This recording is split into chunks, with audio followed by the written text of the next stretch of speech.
Shanghai was once the epitome of China's economic and consumer boom.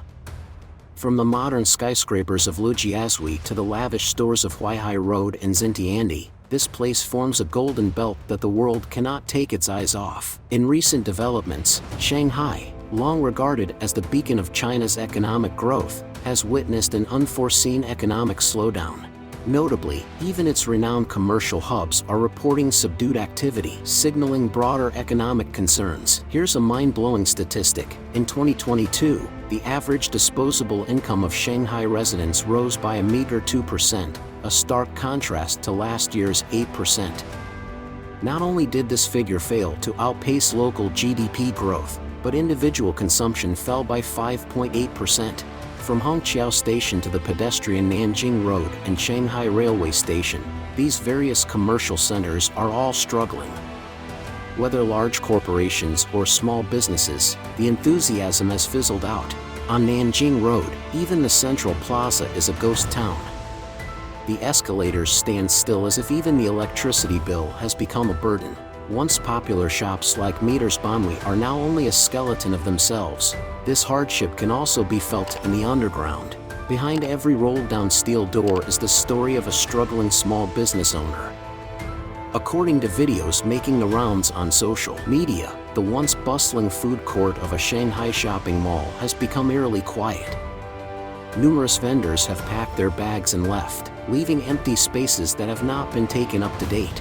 In Shanghai, the chances of selling shop premises are practically zero, and office space is undoubtedly 100% unsaleable. So why is this happening?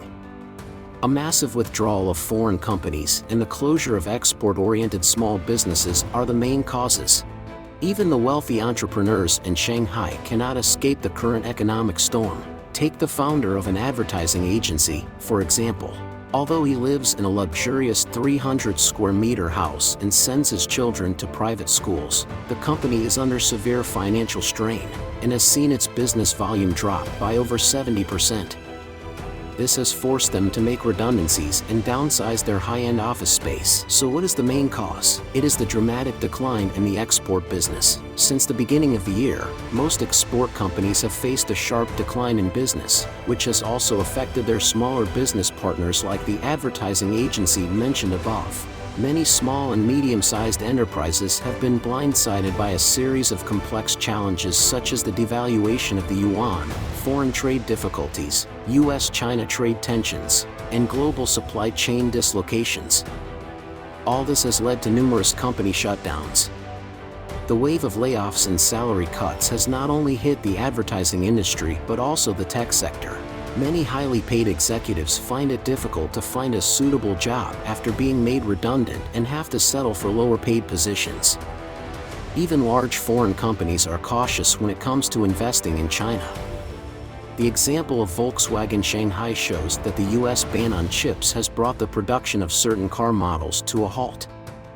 In this climate, many foreign workers have decided to leave Shanghai and return to their home countries. Chinese workers of foreign companies in Shanghai have also felt the pressure.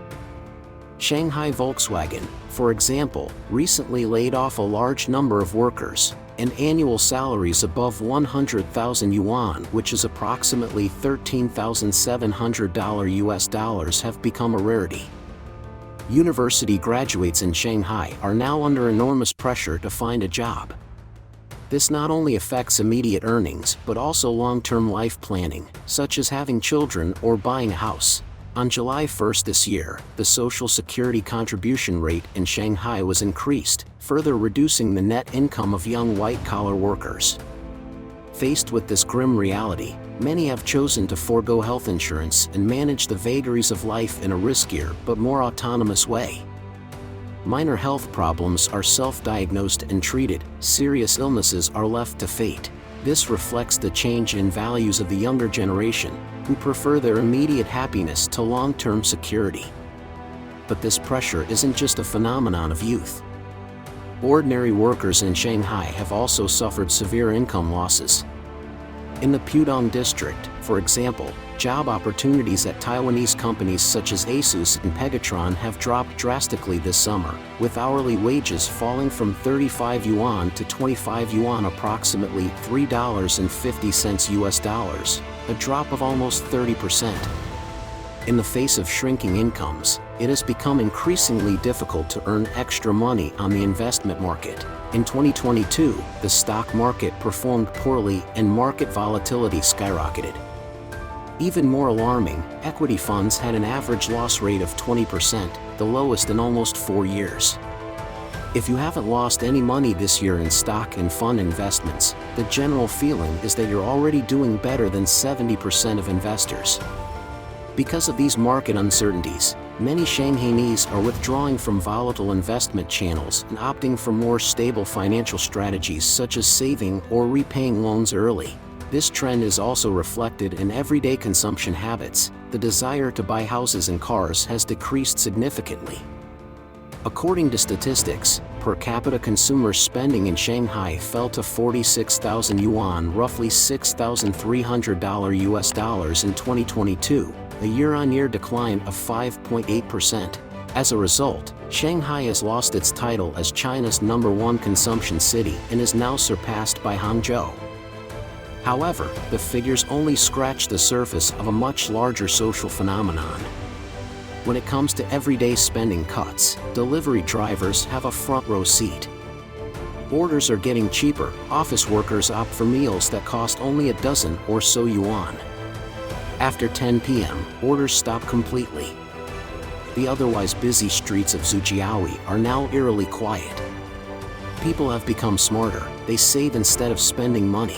Many people try to dispose of their assets and find that the process is extraordinarily difficult. High-value properties and even those described as sub-luxury have become increasingly illiquid. This not only hinders the flow of money but also makes it difficult for residents to turn their assets into cash. Luxury apartments originally listed for 800 to 900 million yuan could not be sold, even at 280 million yuan at legal auctions. Properties called semi-luxury flats, which cost between 10 and 50 million yuan, are almost illiquid. Even the basic properties, worth less than 10 million yuan, are affected by the same liquidity crisis. This explains why more and more people are clutching their wallets and opting to save. Large sums of money are virtually frozen.